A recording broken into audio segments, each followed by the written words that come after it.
이 드라마 김선호만큼이나 볼수록 매력적인데요. 지평이에서 못 풀었던 한을 여기에서 마음껏 푸는 것 같아서 정말 만족스럽습니다. 거기다가 두 사람의 관계를 암시하는 은근한 복선들까지 깔려 있어서 더욱 보는 재미가 있었는데요.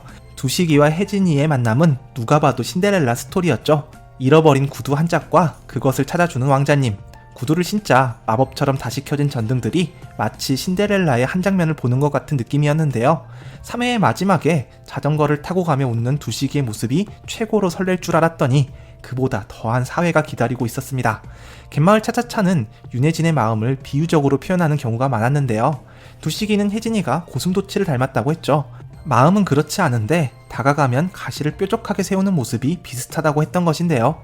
겉으로는 툴툴거리지만 마음만은 따뜻한 혜진이었죠. 특히나 불의를 참지 못하는 성격은 누구에게도 뒤지지 않았는데요. 이번에 치과에 쓰레기가 찾아왔을 때에도 입으로 똥을 뱉어내던 쓰레기에게 하이킥을 날리는 모습이었습니다. 라떼는 말이죠. 보통 이런 상황에서 여주가 곤경에 처하고 남주가 짠 하고 나타나 구해주는 시기였는데 이제 그런 건 정말 구시대적 발상이 되어버렸다는 것을 보여줬습니다. 이러려고 평소에 운동을 열심히 한 것인지는 몰라도 변태 쓰레기가 팔을 들며 다가오자 먼저 카운터로 싸다구를 날리는 모습이었는데요. 카운터가 제대로 들어갔죠. 쓰레기 쪽의 예비 동작이 너무 큰 것이 문제였습니다. 윤예진처럼 짧고 간결한 경로로 싸다구가 들어가야 상대보다 늦게 시작하더라도 먼저 타격을 할 수가 있죠. 두식이는 혜진이가 이미 다 잡아놓은 녀석에게 달려와서 니킥을 날리고 함께 뻗어버렸는데요. 이런 부분들이 꽤 있죠. 어르신들을 태우고 서울에 가던 때에도 칼치기를 하던 차 때문에 혜진이는 급브레이크를 밟아야 했습니다. 제가 여러분들께 항상 강조하던 매너손이 등장했는데요. 저 솔직히 이런 건 처음 보는 것 같아요. 항상 조수석에 동승한 사람에게 이런 매너를 기본적으로 장착하면 훨씬 좋은 인상을 심어줄 수 있다는 이야기를 하곤 했었는데 이걸 받아본 적은 이걸 받아볼 것이라고 상상도 해본 적이 없었는데 혜진이가 이걸 해내네요. 거기다가 이보다 적절할 수 없는 PPL이었죠. 조수석에서 잠든 두식이 시트를 편하게 조정해주는 혜진이의 옆모습. 두식이가 너무 매력적이라서 남주에게 조금 더 무게가 실리지 않을까 하는 우려도 있었는데 홍반장에게 절대 조금도 뒤지지 않는 윤혜진이었습니다. 감리 할머니도 반전이었는데요. 보통 그런 상황이면 감리 할머니의 형편이 여의치 않아서 두식이나 혜진이가 도와주는 느낌으로 치료가 진행되는 경우가 많았는데요. 그런 편견들을 은근하게 뒤집는 전개가 완전 좋았습니다.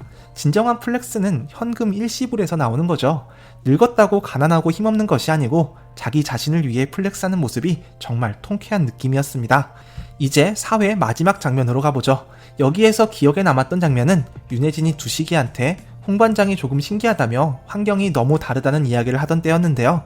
남극에 사는 펭귄이 북극에 사는 북극곰을 만나면 이런 기분이려나? 두식이는 남극과 북극의 환경이 크게 다르지 않다고 했죠. 극과 극은 통한다며 대충 넘어갔지만 두 사람 모두 가족에 대한 결핍을 안고 있는 느낌. 그런 느낌을 혜진이는 펭귄, 두식이는 북극곰으로 표현했던 것 같습니다. 각자의 아픔을 안고 있는 두식이와 혜진이가 서로를 알아가는 모습이 너무 기대되는데요. 두식이랑 있어서인지 술을 너무 많이 마셔서인지는 모르겠지만 혜진이는 얼굴에 열이 오르는 것 같다는 이야기를 했죠. 그러자 얼음통을 잡고 있던 손으로 혜진이의 뺨을 감싸는 두식이. 뜨겁다 너무. 뜨거운 것은 혜진이의 얼굴일까요? 아니면 마음일까요? 그것도 아니면 두 사람이 함께 보내고 있는 늦은 밤이었던 걸까요? 예고편을 보면 혜진이는 두식이 집에서 잔 것 같긴 한데 혜진이가 별일 없었냐고 묻자 두식이는 별일이 엄청 많았다고 대답했긴 한데 15금 갯마을에서 뭔가 더 큰 것을 기대하기는 어려울 것 같습니다. 그냥 술주정이나 부렸던 거겠죠. 그런데 앞서 했던 이야기처럼 제가 가지고 있던 고정관념, 그런 편견을 깨고 뜨겁다 너무 전개를 보여주는 것도 저는 나쁘지 않다고 생각합니다. 또 뵙죠.